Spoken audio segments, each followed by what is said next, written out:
Hello, all, and welcome to the Alpha Strike podcast. We are your hosts, Bob Ezel, Red Powell, and Daniel Hesters. We will be exploring how to strike first, strike hard, and show no mercy in the world of 40K. While doing so, we'll be discussing everything from tactics to tournaments and hobby related to Warhammer 40K. I believe on tonight's show, we're going to talk about the results of Warzone Come the Apocalypse. And we're going to talk about SoCal, because I think that's over with at this point. And we're going to talk about the upcoming Warzone Atlanta. Yeah, we've got lots to talk about tonight. So we'll kick it off. We've got Bobby couldn't make it because of work, but myself and Red went down to Dothan, Alabama, and played Warzone Come the Apocalypse 5-round GT. I believe it was 29 people. Red, is that right? Yeah, that sounds right. So 29 people. 3 had to drop last minute, which was a 32-man GT. The top overall prize went to Thomas Bird with Ultramarines. He actually would have took most categories as he normally does because he cackles and paints. The best general went to Red's brother, Chris Powell. I'm sorry if you don't want to be associated with him, Red, but I said it on air. No, this is a good time to be associated with him. There's other times. Okay, there you go. So you're not beating him up this time. So, but he took Chaos, a mixed soup Chaos list. He was pure to Zinch. Right. Okay. So all of Chaos in the Zinch form. Yeah. And myself, I took Iron Hands, and Red took Corn. We actually won our groups. I won Group 1, and Red, you won Group 3, I believe. Group 2, and took 8th place, so I was in Corn's special place. Okay. There you go. So that was a designed submarine there? Yep, that was exactly what I intended to do. Okay. I have faith in you. Intention. All right. Intention. All right. But we had a great time. It was a great event. It was run very well by the whole group down there, Yellowhammer guys, and some are associated with the Dangly boys over there, who we love seeing. And we'll get to see them actually coming up here soon at Warzone Atlanta, which we all just turned our list in, all 3 of us here, as of Friday, actually. And they went live today. So it's I think Kelly had almost all of the list. There was a couple yellow cards handed out for people that were late. Kind of gave additional time so we wouldn't have to do cards, I believe, but obviously there was a couple of offenders. Sad panda. He did take out the mission pack, so we know all 5 missions that we're going to be playing. We actually have those up, and we're going to go over them. If you did get an email, be sure to recheck your email, because there was a couple of, I would say, just grammatical errors, basically. Would you concur, Red? Yeah, well, it's just a few things. When it first released, and just like anything, a couple details here or there. Correct. Just went through, and Kelly quickly provided some of the adjustments to that. And so, if anybody else sees anything else, he always appreciates if there's any issues or whatever, just let him know. A couple of little line items, nothing big, nothing major. He made sure everything was on par and up to standard on the last email he sent out. So you guys have quality missions to play and to practice for the next little over a week and a half. Yeah, almost 2 weeks. So we'll go over those a little bit as well.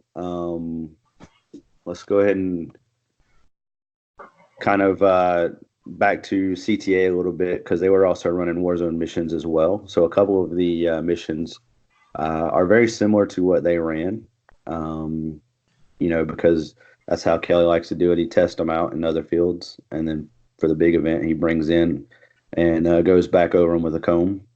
So I think there's a couple of changes, like deployment types and stuff in the Warzone packet versus the CTA packet. So it was a very interesting tournament, very fun. I got to see a lot of people that I actually used to live down there in Dothan area with. Red came the furthest. Um, Yeah, just a little jump from Kansas. I got to say though, like that was my first experience of Dothan, Alabama, and I really enjoyed getting to meet all the people. I mean, those are the first time I think. I'm trying to think. I think everybody I played against, that was the first time I'd ever played against them, and I had an excellent time in every single game. yeah, I mean, it's great because there's a pretty big fan base down there for 40K. Um, the you have the base there, so they're always getting new people because it's a training facility there. So they're always trying to pull gamers in from the base and filtering out people that actually have played before. So it's a really good environment. They have a lot of people that come up from Florida and whatnot, and obviously from Georgia. So a lot of great people, a lot of great sports, a lot of people that want to throw dice and have fun. Yeah. That's kind of what the Warzone, mentality is as well. So it fit right in to them. They're welcoming us. So, like I said, I ended up taking Iron Hands. I'm taking a very similar list to Warzone. Um, so it's a little different than what I took. I took out the repulsor, put in basically more dreadnoughts. Gonna try that out for a change and give it another go. See how I can pull it off. You took corn. Yeah, I took corn. My list. The key differences. So I had this CTA. I mean, I tested a little bit, but CTA was a great run. I mean, I had a blast, and I do note, as all my opponents can probably agree with me, is that berserkers. I mean, I got 4 squads of berserkers, and so when berserkers fight twice, that's essentially 8 squads of berserkers. It's that many dice, and I get it, man. It's a marathon of dice rolling. But I didn't. I'm not shying away from it. I'm keeping my 4 squads of berserkers. I had vindicators, which were cool. They did pretty well, but they didn't do enough. And so I'm not going to stick with them. I've stepped away from the vindicators. I took on a 3rd disco lord, and then I've kind of changed my delivery system a little bit. I had 4 rhinos in this last one. I'm bringing 2 dreadclaws, and then I gave myself a little backfield firepower with 2 heavy bolter rapiers. So give myself a little bit of reach, give myself some flying transports, and get a 3rd disco lord in there. I mean, I'm gonna have a good time regardless. I hope that I have no doubt that I will give my opponents a good time, and that I hope they enjoy watching me impale myself upon their guns. So did hold on one second. I think did we lose your video? I still got it. Yeah. Okay. All right. On there? Yeah. Yep, I still got it. Gotcha. Okay. So the big difference is you took out or you put in the dread claws and the 3rd nasty. I'm gonna go touch stuff. Man, and I tell you what, like, I mean, I had some great runs against the Dangly Boys, against, that was my first encounter meeting Puka, who great guy, Stephen Woodham, who I've been talking to since pretty much since that event. He's going to be at Warzone Atlanta as well, and he and I talked extensively about his. He's bringing Necrons, and so I think, man, there's such a I hadn't been to a big event recently, and so it was really nice for CTA to kind of be the event in which I could kind of shake some dust off before I get into Warzone Atlanta. I really appreciated being able to meet those people.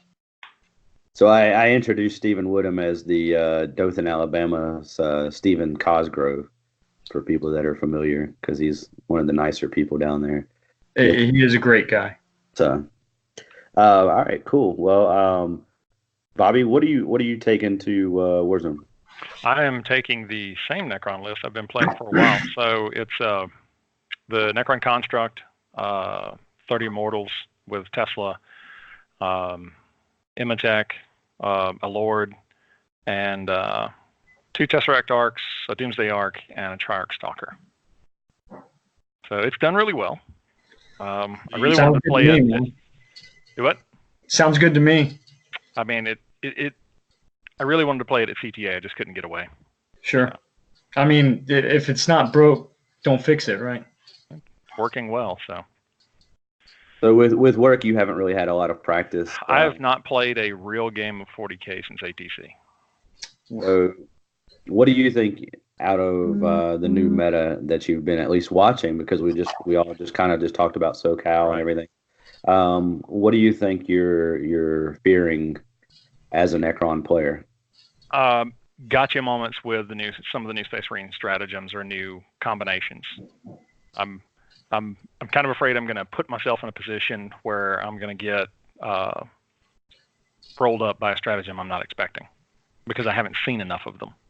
Sure, and and we've talked about that before in regards of knowing. It is a significant advantage to any player of knowing what's out there, right? And so like the amount of stuff that's coming out from Space Marines right now, the different combinations. So someone shows up at the table, take like John Lennon's list, right? It's a combination of different Space Marines. Like you got to be ready for 2 different supplements and a whole codex of stratagems that you haven't seen before. Yeah. So there's a good and downside, right? Good side, you have a lot of quantum shielding. The big construct is a Lord of War, so you don't have to worry about the pesky, Thunderfire type cannon. Yeah, I mean, and I got good saves, and I've got a decent amount of high AP, and I've got a vast amount of shooting with the 30 Tesla Immortals. So I still feel good about fighting Marines. So. Well, good. That's the only list I have a question mark for, right? Just because I don't know them enough right now. Tau just won SoCal. Yep. Tau are back with the Iron Hands nerf. They're back on the market. What are you are you nervous about facing the Tau Castle again? No. I know what to do with the Tau Castle. My one super stinging defeat at ATC in regards to the Tau Castle had to do with the fact that I played it differently than I would have normally. And I feel if I had played it the way I normally would play that list, I would have done far better. I tried to back out and shoot and grind them down. And it just didn't work. Going forward. Yeah. Red, what do you think your nemesis is going to be? Well, worthiest adversary. Man, I tell you what, I mean, Tau, like you said, Tau. I don't know if they ever necessarily left the plate. I think that they've always been a big deal. I don't think that it's gone away. And as we would say in a lot of regards, pilots have a lot to do with it in any regard, right? I think we saw something with the Iron Hands before the fact. I mean, there were some really good players out there, but there were also a lot of people that were empowered by the Iron Hands supplement to a certain extent that they were able to go a distance that these Tau players, I mean, they've been there the whole time. This is not anything new like that they've gotten away from. For me, man, I mean, I'd tell you, you want to know what my number one enemy is? My number one enemy is terrain. How a table is laid out is going to be my number one enemy because I am, as I'll say it before, I've said it again, going to keep saying it. I'm a level 4 NPC. I charge forward and I try to hit you, and that's it. I mean, I have very few guns. All my stuff wants to touch you, so all you got to do is shoot me, and you can win the game. Like, that's all you got to do. Just keep me at arm's length distance, and if I don't have the terrain, that was the thing. My game with Bjorn, like Bjorn had me on the. I mean, he was crushing me. He had that Castellan. He had the right kind of firepower lined up and everything. The only real advantage that I had was I was using the terrain as much as I could to get myself into a better position. And if I didn't have that, I mean, we were walking around afterwards. We looked at one table that didn't have ruins or anything that I would have been able to hide in. It just wouldn't have been the same fight. It would have been completely different. That's what I'm not saying that there's plenty of people that I know that are at this event that are better players than me, hands down.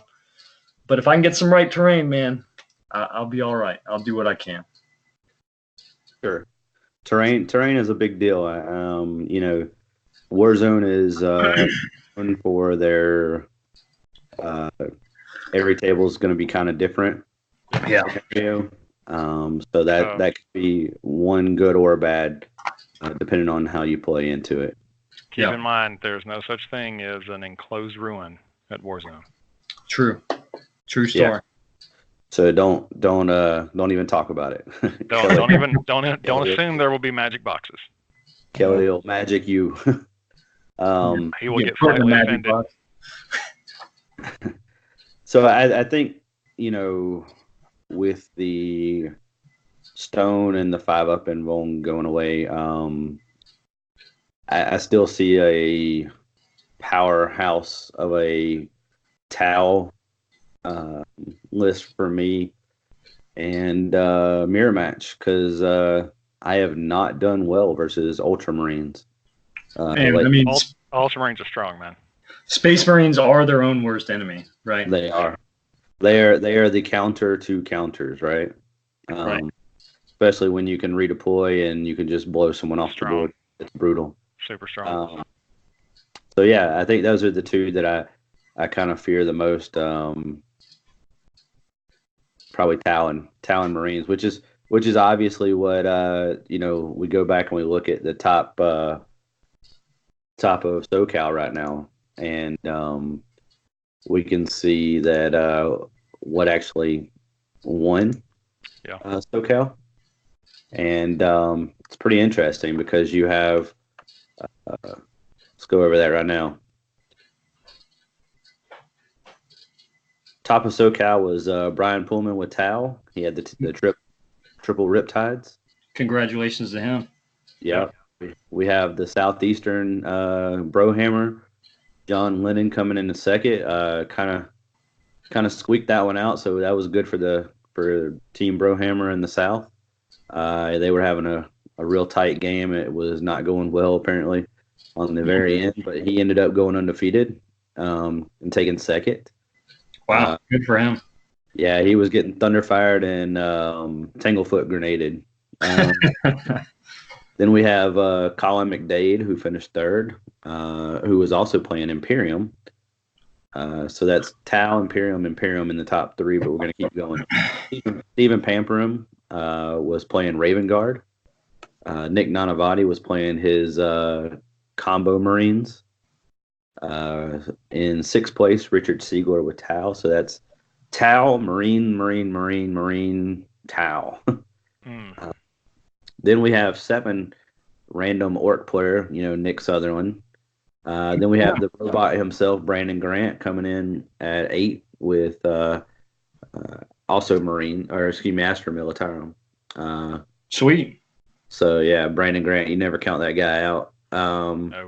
We got Junior, who played on the top table. He had Imperium himself. He had Guard and Knights.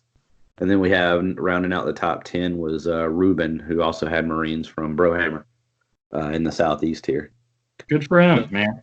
Good showings. 3 Brohammer guys from the Southeast finished top 10. Good for them going out there and proving they can play with the biggins. Brian pulled out a pretty tight, squeaky game. It was a 1-point game at the very end. Had a lot of flubbed. I think that they both failed like everything on turn 2. So you could probably just throw the whole turn out the window. Right.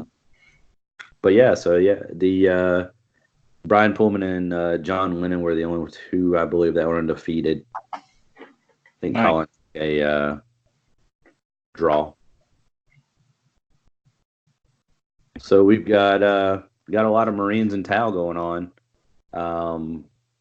and we'll see how that plays out. But I think that's pretty much going to be a standardized meta from here until Warzone, or excuse me, even Pro Tabletop, because they've already had their cutoff date.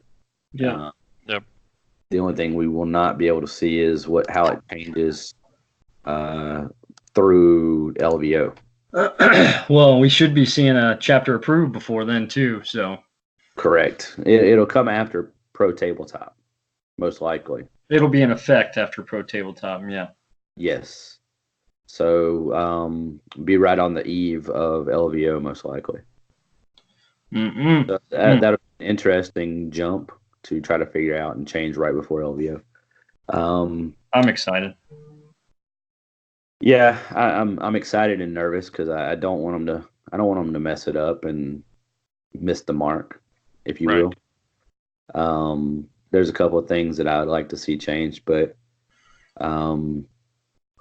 there's some really powerful points that we just can't get around right now as a player. And those are some strong points. So hopefully we'll see that before or right after Pro Tabletop or during, because Pro Tabletop's the first week of December. But they also started they have another game going on tomorrow. They have games every Monday. Go check them out, Pro Tabletop. So back to Warzone. Warzone missions. I've got them right here. Everyone got theirs pulled up. Mission. We'll just go real fast through these. Mission 5 is aggressive recon. It is a standardized deployment zone of hammer and anvil. 6 retrieval objectives. These are the ones where you earn more for fast attack rolls collecting the objective. Yeah. And the secondary is mark for death, which I enjoy that actually. But it's a race to see who gets the mark for death, basically. Yeah. Let's see. Round 4 is give no ground. I was not a big fan of this one leading into Warzone. The objectives can be placed very awkwardly. It is a standardized deployment of secure. 4 objectives, basically one's in your deployment, one's out of your deployment on your side. Same thing for your opponent. Basically the opposite sides. This is a Vanguard strike, full deployment. Yeah. I gotta say, I mean, I appreciate what Kelly's doing here with the set deployments because they are intentional for each mission. And so if you think about how the objectives are in the mission mechanics, like you can play, there's ways to gauge that. You know what I mean? Going into it. Yeah. Let's see. So the primary is the modified retrieval. Secondary is kill point race. If you're going to Warzone and you haven't played these missions or you haven't read them by now, you really need to pay attention to several key factors. One is the kill points, and Warzone kill points are 2 different things. And you need to make sure that you understand that there's a standardized sheet on the packet. Make sure you read it. Make sure when you're scoring your game, you score it correct, or else you're going to be missing points, or someone else could actually win. The secondary is a standardized kill point, so you get 1 per, and the first person to 6 earns an additional 3. Let's see here. Round 3, mission 3 is called Take Everything. This is the modified hammer and anvil spearhead. This is 6 retrieval objectives as well. And remember, Warzone is different from ITC. You place objectives based on the mission instead of already preset. Right. So the map's preset, but the objectives aren't. So remember that when you're going into Warzone. So the retrieval, you just basically it's a progressive retrieval.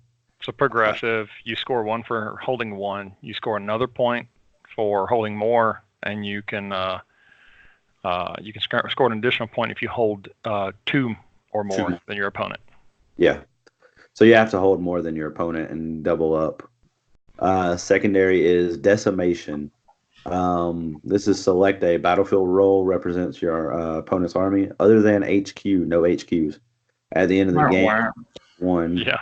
of the following: 3 if you killed any unit, 6 if you killed more than your opponents, and a total of 9 if you selected and killed all. And more. And more, yeah. So you have to kill all and more to get the whole 9. Yeah. So it's not bad. I mean, some lists like mine. I mean, I got 7 troop choices. So yeah, like it's pretty obvious where you want to start in some regards. And some lists, I mean, like yours, Bobby. You got 3 troops. You got 3 heavies. Yeah, 3 heavies. I mean, 1 elite. Yeah. This mission could definitely be a trap because if you think you're just going to try to kill, the 3, let's say Nurgling squads or something, right? Right. Yeah. And they pick something where you have multiples of like your Zerkers, they can still outscore you and win that secondary. That's right. Be very careful because if you choose something that's super easy to hide, that can hurt you. Yeah. Oh, yeah. And let's see, mission 2 is a lot of people's not favorite. I'll tell you that much, because this is one that if you don't read the mission, you will just not have fun, and you'll laugh at yourself, and people will laugh at you. It's called Red Rover 3. It is one of my favorite missions. So I've never lost this, and I've always been tabled. This is an interesting. I think that's kind of cool. Mission. Twice. That's happened twice. Yeah. So both back-to-back war zones. Yeah. So players. So this is a standardized deployment of Dawn of War, Spearhead Dawn of War. It is alternate deployments. It is 3 relics for you people that only play ITC. This is relic missions. Only infantry can pick up relics, but they can move a maximum of 9 inches. Nothing else can pick them up, but you can hold them because they are still objectives. So if you are on top of it, you still have the objective. But if someone comes by and grabs it and runs with it, you're kind of screwed. Yep. The idea is to get these 3 objectives into your opponent's deployment zone and score more. Because you just holding it, you score. Putting it in on their side of the table, you score. Putting it in their deployment zone, you score more. You can theoretically put all of them in someone's deployment zone and still get tabled and win the primary, at least. Don't tempt me with a good time. So this is a very interesting mission. Like I said, if you don't read it and you don't test it, I think this is the mission that gets misplayed the most. It is, yes. And it can create some salt levels. Mm-hmm. The second area on this one is kill point contest. Now, remember what we said earlier, Warzone kill points. The secondary objective uses Warzone kill points. Each player earns 1 battle point per kill point, earned to a maximum of 6. The player that scores the most at the end of the game gets 3 additional. So you go to 9 on the secondary. Yep. So you got to make sure you read the Warzone kill points because you got to figure out what you're killing. And the last mission is Manifest Destiny 2. This is a standard Dawn of War full deployment. Basically, this is just hack and slash. This is a primary is kill point margin, normalized kill points, 1 victory point per kill point. And this is where you go to the normal scale, which is the old school scale of how many points you have. Every 100 points is 1 point rounding down. Left and destroyed, basically you add up and subtract, and you see who hacked the most. And then the secondary objective is table quarters. Very old school feel on this one. Hack and slash, like I said. So make sure you kill all of Red's rhinos on the corners. And whoever has the most table corners at the end of the game. Now, same thing for tertiary objective. You need to be careful because a lot of people do this wrong. This is not, this is standard for Warzone, but you can split all of these. So if you get first blood and your opponent gets first blood, you both get 1 point instead of both 2. Same thing for line breaker and slay the warlord. So all of those are very important. Then you can split them. So you want to make sure you try to mitigate and write those down. So again, the last email that went out from Kelly and Warzone had all the updates on it. Make sure you read them. Make sure you play them. Get those practice games in. Yeah. So you guys, what's your favorite mission out of the mission pack? You go ahead, Bob. Honestly, I like to destroy everything and own table quarters. I think that's a great kind of like opening mission where everybody just shows up and says, all right, like time to beat you up. I like it in that sense. It's a great mission in a mission pack that's different from most other tournaments you're going to go to. Your first one isn't you're not in a gotcha scenario where you may have gotten it wrong. It's just It's pretty standard. And the table quarters is almost self-explanatory. It lays it right out. It's determined by the number of wounds on models you own within that table quarter. Things that have objective secured count for double the number of wounds. Yep. It's easy. Pretty straightforward. So I like, obviously I've kind of tipped my scale already in regards to Red Rover, but man, I tell you what, I really like the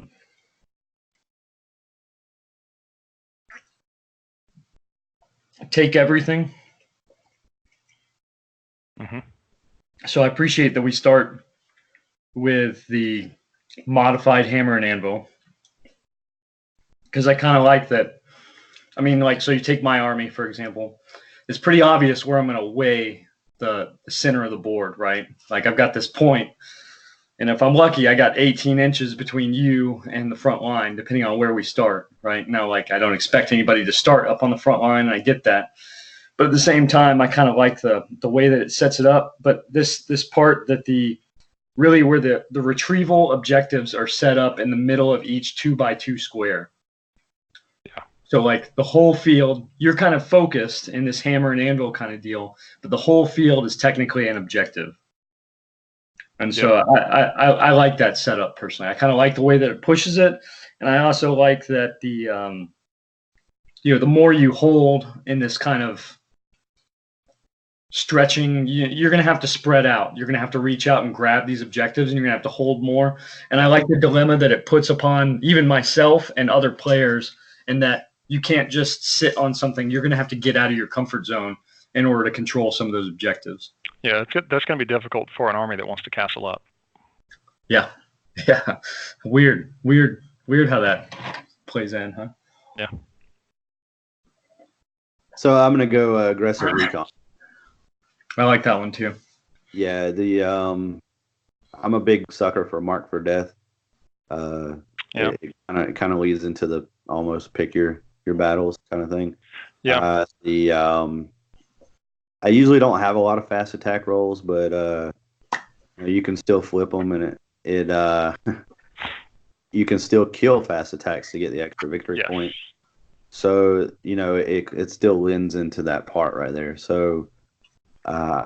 It's a hammer and anvil. I tend to have better games with hammer and anvil, just because usually you're not just staring down and worried about getting touched by a lot of stuff. As long as you deploy correctly, I agree with you. It gives you a lot more flexibility in the deployment. So yeah, there's no question that you can. Go ahead. I just back in the day when it first came out, I wasn't a big hammer and anvil type fan. But as a player and trying to progress a little bit more, I'm a big fan of like the hammer and anvil setup. It gives you a lot more flexibility to do what you need and to stay out of range of Mr. Bad Touch and stuff like that. True. I agree. And usually the terrain, if it's set up pretty fairly, there's also more angles to shoot from. Yeah. So there we go. We've got our picks for the missions. We went over the missions. Make sure you check those out. Now we're going to go over how well we think we're going to do. And let's start off with the Corn Prince himself. Yeah. If I'm not mistaken, you did rather well in this last year. Well, and I'll say last year, I definitely, my goal last year overall was to do well with Necrons specifically. And I did not bring Necrons to Warzone Atlanta. I brought a different army. I'm not doing that this year. I'm bringing the army that I want to continue to score well in for ITC. I acknowledge that there are some handicaps that go along with corn right now. But I'd like to make the most of it. And so, I'd sit there and say that I could go 5-0.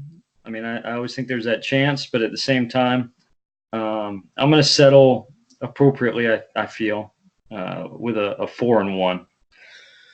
I think I can. I'm not saying all my wins are going to be a blowout, and maybe 3-2 is the more appropriate. But I'm gonna set the standard with a 4-1. Give myself a what I think is a pretty good goal to shoot for. And what were your two matchups you wouldn't want? So I mean, Space Marines with Tremor Shells and Tenebrous Curse and everything, right? Those are all bad. Those are all bad. All bad. I think after that, man, anybody who can effectively screen me and then shoot me from a distance. And so that's, I mean, they got to bring screens. You know what I mean? If it's somebody that doesn't have a screening capability, I think I can get in there. And once I get in there, I think I'm pretty good for the most part. But after that, man, I'd start out the gate saying Space Marines are always a concern. That's why I have Dread Claws. Try and get around the Tremor Shells. Gotcha. All right, Bobby? I lowballed myself last year and said 3-2, and I finished out 4-1. And, you sure did. I feel really good about this list, so I'm gonna say 4-1. And the two things that give me pause are like I said earlier, the Space Marines in the sense of I don't think it's so much of the units. I think it's more of not being familiar enough with them just because I haven't played enough. And Tau is usually a concern based on the number of drones they bring. Sure. Makes it really tough for you to make those Doomsday arcs effective. Yes. Passing off the mortal wounds, yeah. Yeah. Yeah, I mean, it's hard because I want to say that I'm in it to win it, but there's so many counter type matchups with Marines. Mm-hmm. Tough. It's I'm definitely gonna say 4-1 for myself. With high hopes of 5-0, but 4-1 is more realistic probably. Same thing I went at CTA. So I'll try to pull that one out. Like I said, going up against Tau is the thing, and going up against Marines is pretty difficult. Just getting that mirror match kind of sucks. And not to say that I've said for a while now before the codex is that when the hints were coming out and the leaks, Smite spam's still out there. Smite spam's still pretty good. Not a whole lot of chaos that I saw really, but there's going to be some outliers. Definitely going to be a fun time. I know me and Bob here are playing in the Long Wars doubles on Friday. My brother and I are playing in that as well. Awesome. Oh, are you? Yeah, we're he's Tzench, I'm Chaos. I'm Corn. Well, maybe we'll play. Maybe we will. That would be fun. Maybe I can get that revenge game. There you go. That'll be a good revenge game to have too. Yeah, I've actually. So that's funny because I've never played you before. We were Yeah. supposed to play at CTA. So yeah, so we've got a large lineup going on. Let's see, Friday, Saturday, and Sunday coming up here. So we've got about a week and a half to go over a list and do a preview. We're going to try to do that this week as well. Do a preview, and hopefully Seth over there from the Dangly Boys, usually he does one for the big tournaments that he goes to, so he'll have a breakdown of the meta and all the different units and whatnot. So we'll have to steal his list and put his name out there. And we can do that probably this week sometime. Yeah. Or Friday leading into it. I know several of us have painting and building to do. I'm just painting for fun right now. This is I don't need these. I don't need all these things that are on my list right now. Lucky you.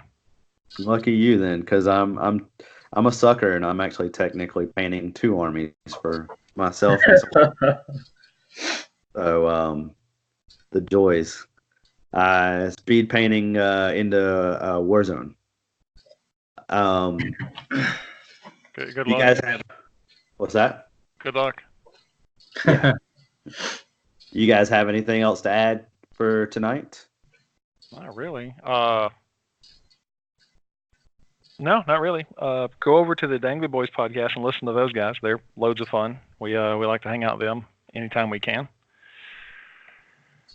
Yeah, we actually went and ate with them, and it was a blast because I heard they're not used to people like wanting to try to bankrupt people. Yes. They thought we were pretty serious when me and Phil were like trying to bankrupt their hibachi place. Oh, the all you can eat thing. The all you can eat. Yeah, They were not prepared for your dedication. They were not, because we hammered some hibachi, and I ate hibachi the next morning for breakfast too. I'm not shocked. Yeah. But yeah, fun times. We had a great blast there. Thanks to Robert and Derek and all those guys that helped make it. There's so many that I can't rattle them all off.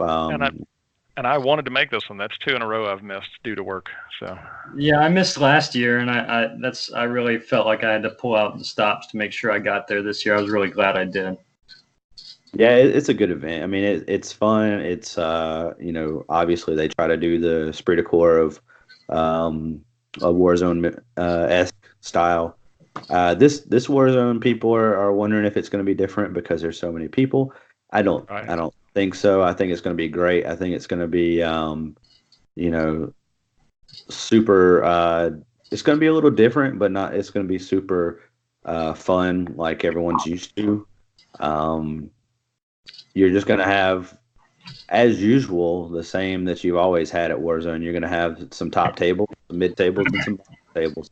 Yeah. But don't just up and pick your toys up and run home, because you are playing for groups. Could win things.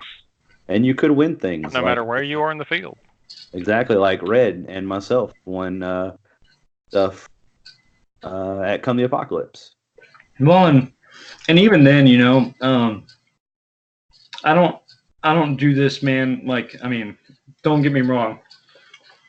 Every human likes to win. We all do, right?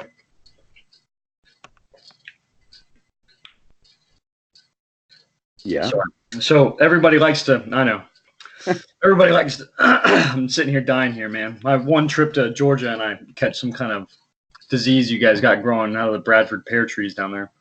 Hey, you're from Georgia too, so shut your mouth. Look, I have 2 of those terrible devil trees in my front yard. I hate I them. know, man. They're horrible. But so anyways, like I don't go to Warzone just because I want to go there and like crush people. Like it's an event. It's a people engagement thing, and it's about having a good time. It's like a vacation, right? And so like if I don't do well at Warzone, I sit here and say I want to make a 4-1 kind of deal. Let's say I go 1-4, man. I'm still gonna have a good time, and that's because I'm actively going to have a good time, right? Like, just because I don't win doesn't mean that I'm gonna have a horrible time, and it's all about enjoying. Like, I have so many people that I know and I can enjoy time with there. The caliber of the game, as long as it's a good game with another person, is really all that matters. It follows along those lines. If you go there expecting to have a good time, you probably will. If you go there expecting to not have a good time because you think you're going to lose, you're probably not going to have a good time. I agree.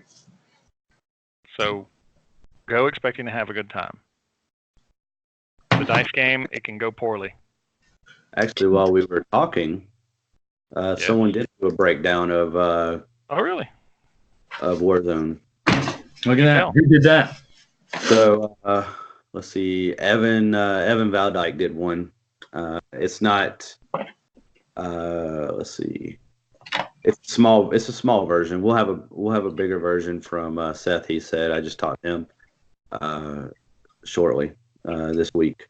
So let's see. Looks like 52.15% is Imperium of some sort.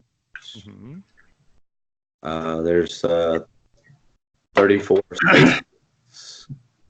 Let's see, 34 Space Marines, 28 Imperium Soups, 6 AdMech, Adeptus. That's Guard, 6 Guard, 4 Space Wolf, 3 Dark Angel, 3 Sisters, 3 AdMech. This is in the soup category. 2 Blood Angel, 1 Custodes, and 1 Knight Army, basically. Okay. Then we have 27 Chaos Soups, 16.56%. 4 Chaos Space Marine, 2 Death Guard, 1 Zinch. Chris Powell. Yeah. 1. There's 11 Chaos Knights in that. How many? He didn't break it down by corn? No one plays that garbage. I mean, Horton and I do. I think he just put it in Chaos Space Marine. I'm sorry. Looks like, yeah, because I think he just mixed it in for the Chaos Space Marine. There's 4 of them. Because you have soupage. I'm all Chaos. I don't have any soupage. I'm corn, Chaos Space Marines. Okay. So he just listed you as Chaos Space Marines then. Then we're going to go into the pointy-eared Zaldari, 17, which is almost 11% of the field. Wow. We have 8 Aldari, 5 Dark Eldar, 3 Craft Worlds, and 1 Harlequin. Wow. Brave soul. Yeah. Well, that's probably in a suit detachment of Eldar. Then we have Xenos, which is the second highest percentage at 21%. 13 Tau, 9 Necrons, 7 Orcs, 3 Nid Soups, which comprised of 3 Genestealer Cults, and 2 full Nids. So let's see, other stats. He has players with Knights, 14.72%. Players playing Codex Space Marines, 28.22. Players with Marines in their list. Let's see here, 62.8. And Eldar and Zinch, 31.29. So, most common Knight ally was AdMech. Most common Space Marine ally is Ultramarines. So, leading into Warzone, and what did I just say? One of my matchups that I do not want is Ultras. Mostly because strat gets me no matter where I go. But yeah, that's a pretty wild stat. The highest obviously is 34 Space Marines of some sorts. Yeah. 20 chaos and 13 tau is how that plays out. It's not too bad. Not too bad. And that's not all the list either. That's 163 out of 180, I think 9. Yeah, somewhere around there. So, because I think they were at 190. Yeah, so sounds right. Not too bad. Not too bad at all. We're I could see more Marines being added there. I know they were trying to because there was a lot of players that went to SoCal, and they were in the middle of playing. They were trying to get their list in as well. So I think some of those haven't come in yet either. Sure. But SoCal's over, so get those damn lists in, son. My list is in. But yeah, so that's kind of an interesting gig. We'll see how that plays out and see how any more lists come into play. I could probably see more. Take a guess. Eldar, Tau, and Marines are probably going to come from people over in SoCal and the ones that haven't been turned in yet. So I could see those numbers rising a little bit. Yeah. But we, from here on out, Warzone is cut off. Top is cut off. So until after Pro Tabletop, there's no big competitive scene of talking about Imperial Fist or Salamanders. And I believe even Psychic Awakening is already cut off from most events. I know Pro Tabletop was taking a question or two about it, so I'm not sure if they're going to allow it or not. But outside of that, it looks like this is it through the first of the year, January, until LVO runs around. Yeah. For big events wise. You may find a couple of RTTs around that you can. Yeah, there's a couple of GTs that are out there. There's similar or nearby in those weekends. There's still a couple other things, but I do think in regards to majors, I'm trying to think. There's one up in New York the same weekend, I think, as Warzone. There's one in North Carolina. Yeah. So we'll see what happens, because I don't think they have. I think they have the same cutoff anyway. So those aren't sure. Yeah, no different. We won't see the new Marine books that just popped out this week. Up and coming in anything until LVO. I'm probably suggesting. But yeah. So we talked a little bit of SoCal. We talked Come the Apocalypse. We talked Warzone. We talked PT, Pro Tabletop. So we have covered a lot. And we have more coming this week, because we're going to try to get a little bit broader picture on the breakdown that we kind of just went over. See if Seth the Mad Doc can help us out.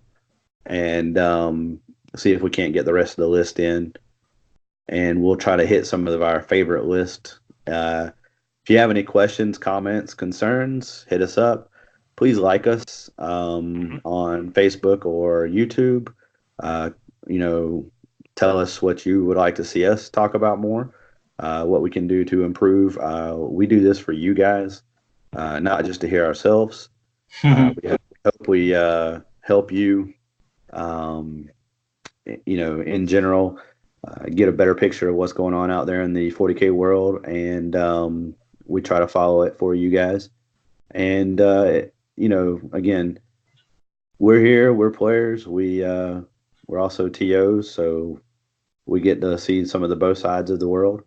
If you have anything, let us know. If you want us to go over your list for Warzone, hit us up on our Facebook page, message us, or hit us up personally, and we'll go over your list with you on chat, and then we'll talk about it on the next podcast we do next week, or I should say this week.